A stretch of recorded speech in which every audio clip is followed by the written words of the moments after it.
Monsieur Carbonnier, je sais que vous savez bien interpréter les textes, en tout cas les textes juridiques. Est-ce que vous sauriez interpréter un tableau comme celui-là que vous aimez particulièrement? Il peut s'interpréter, peut-être même comme un texte juridique.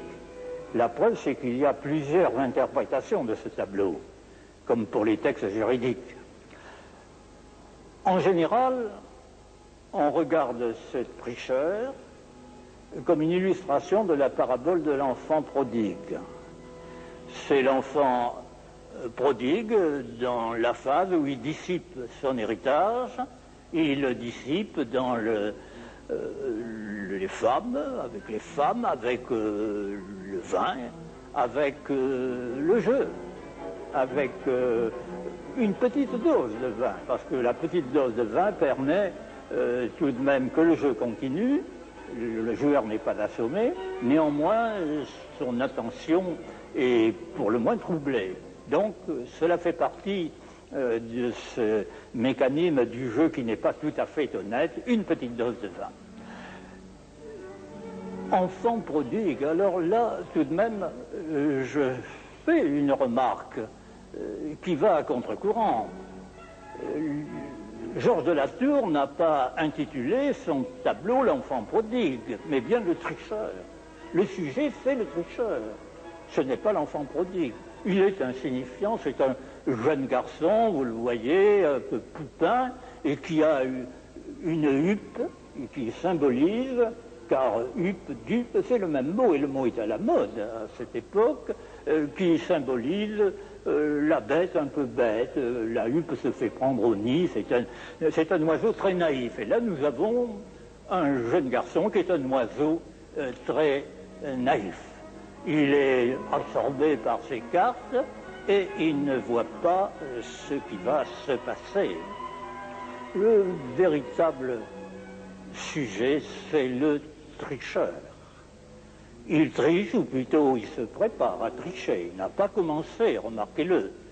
On en est à ce que les juristes appellent les actes préparatoires, la tentative. Il n'y a pas encore une infraction caractérisée.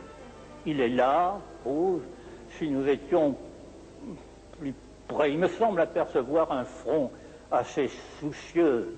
C'est un homme mûr, un homme qui a certainement des questions. Il n'est pas à l'aise, visiblement, et c'est lui pourtant qui est le sujet. Il triche, il se prépare à tricher, il triche. Mais le jeu est illicite.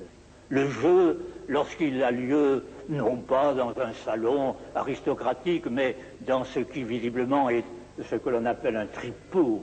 On appelait cela autrefois, à cette époque, un brelan. La tenancière du brelan est là. Ce jeu est illicite.